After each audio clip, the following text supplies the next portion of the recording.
Friends, welcome to nursing villa. मैं पूजा आपकी अपनी फ्रेंड लेकर आई हूँ आपके लिए एक नया टॉपिक मेडिकल सर्जिकल नर्सिंग से, जो कि है एक्ने वल्गैरिस। फ्रेंड्स, हमारी इस वीडियो का एक ही मोटिव रहता है कि आपको शॉर्ट नोट प्रोवाइड कराना है, क्योंकि ये एक बुक है जिसमें सारे के सारे टॉपिक बहुत शॉर्ट में दिए गए हैं।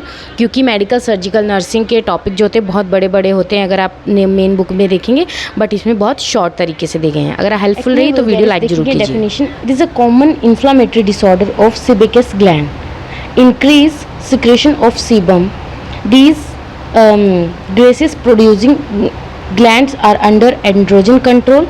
It is due to obstruction and inflammation of sebaceous gland and follicles.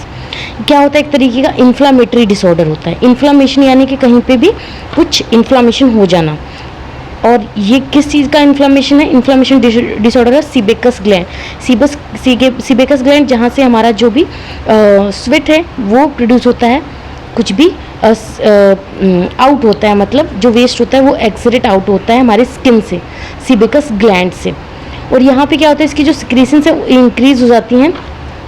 जी हाँ, सेबेकस ग्लैंड का इन्फ्लेमेशन क्यों होता है? क्योंकि जो सीबम है वहाँ से सिक्रीट होने वाला, उसकी जो सिक्रेशन है वो इंक्रीज हो जाती हैं। These grease producing gland are under androgen control. और ये जो सीबम है, ये जो भी ग्लैंड्स प्रोड्यूस करते हैं वो किसके कंट्रोल में होता है? एंड्रोजन के कंट्रोल में होता है। उन्हीं के द्वारा ये सब चीज़ें सिक्रेट्स होती हैं।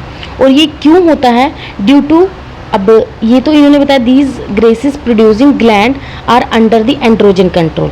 बट जो एक्ने वल्गैरिस होता है वो क्यों होता है? Due to obstruction and inflammation of sebaceous gland and follicles.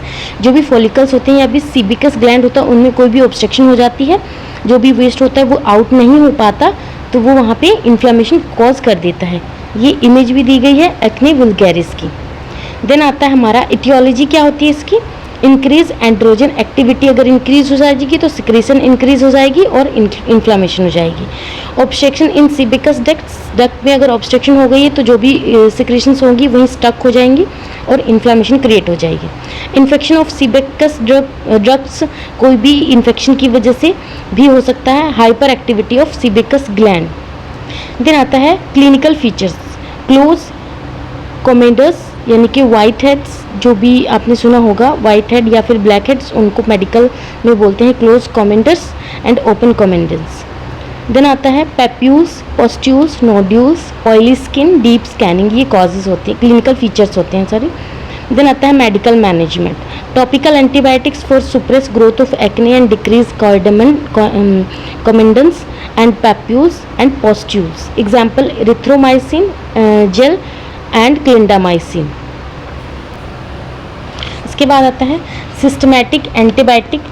Example doxycycline 100 mg OD। Topical antibacterial and comedolytic. Example benzoyl peroxide gel. Topical retinoic acid for comedolytic action. Example adapalene gel gel. Retinoid therapy inhibits sebum production and secretions for cystic acne. And anti-androgen therapy, example chiropratinol and ethyl lestradiol. Nursing management में क्या आता है? Advise patient to wash face with water और oil free face wash 1 to 2 times per day. Do not squeeze prick or prick acne. Do not scrub the face while washing. Do not use excessively oil cosmetics.